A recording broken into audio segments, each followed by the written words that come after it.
Hi there. Welcome back. Today we will be having a glimpse at area and perimeter of triangles. Before we understand how to find the area and perimeter of triangles, let's get on a journey to understand and identify the different types of triangles.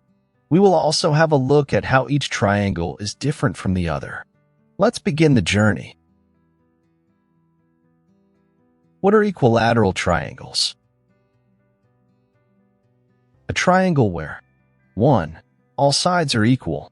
Usually, it is shown with a line on all three sides. We have used a pink line to show how it is done. 2. All angles are also equal. Every angle is equal to 60 degrees. What are isosceles triangles?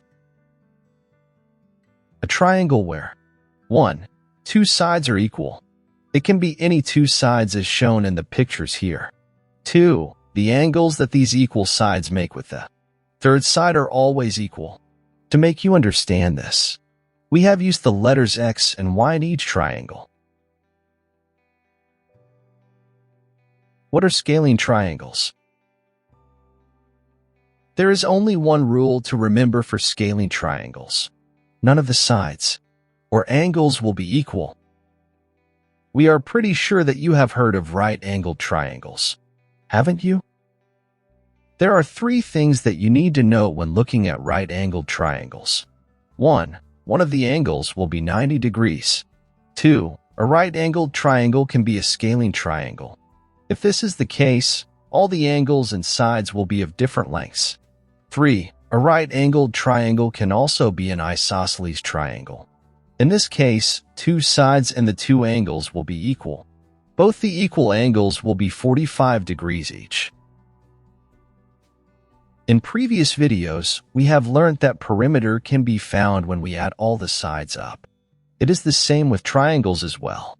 So, we will jump directly into the concept of finding area of triangles.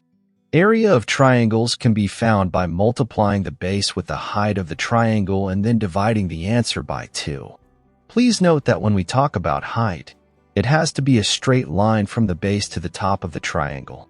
The triangle may be drawn or given to you in different orientations. Looking at it closely, you should be able to understand what is the base and what is the height. Let's try some questions for practice. Here is a triangle and you are asked to find the area and perimeter. If you look closely, each of the sides are 5 centimeters. This tells us that it is an equilateral triangle. Look at the purplish line drawn from one corner of the triangle in a straight line to the base of the triangle. That is your height. Perimeter equals sum of all three sides. Perimeter equals 5 plus 5 plus 5 is equal to 15 centimeters. Area equals base times height and then divide the answer by 2. In this case, 5 centimeters, which is the base multiplied, and 7 centimeters is the height.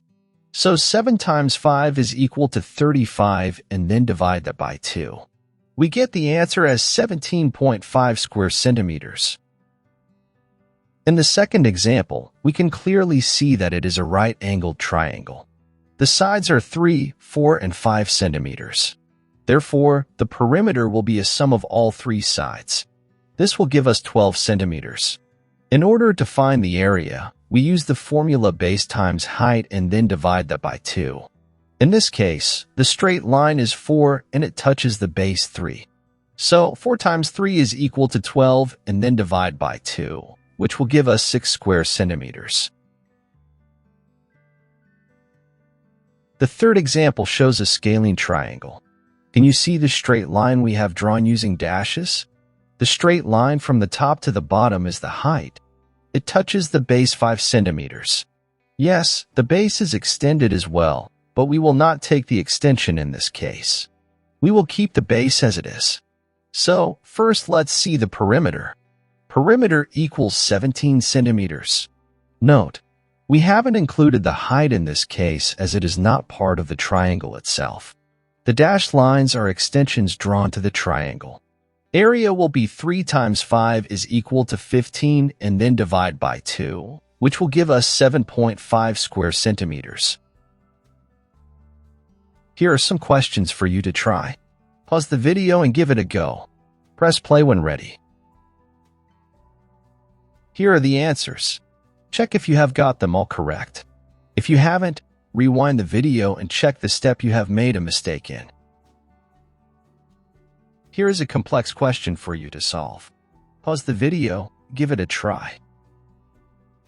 In this case, there are two figures given here. There is a square and a triangle. We first find the area of the square. Then we find the area of the triangle. We then take away the area of the triangle from the area of the square to get the answer. Here is another one for you. In this case, we need to understand that the base of the triangle is on the top of the rectangle. So, the width of the rectangle and the base of the triangle will be of equal lengths. We find the area of the rectangle first. Then we find the area of the triangle. In order to find the total area, we will add the areas up. That's all for today. We will be back shortly with area of irregular figures. Watch out, that is going to be a bit challenging for everyone. Until then, adios.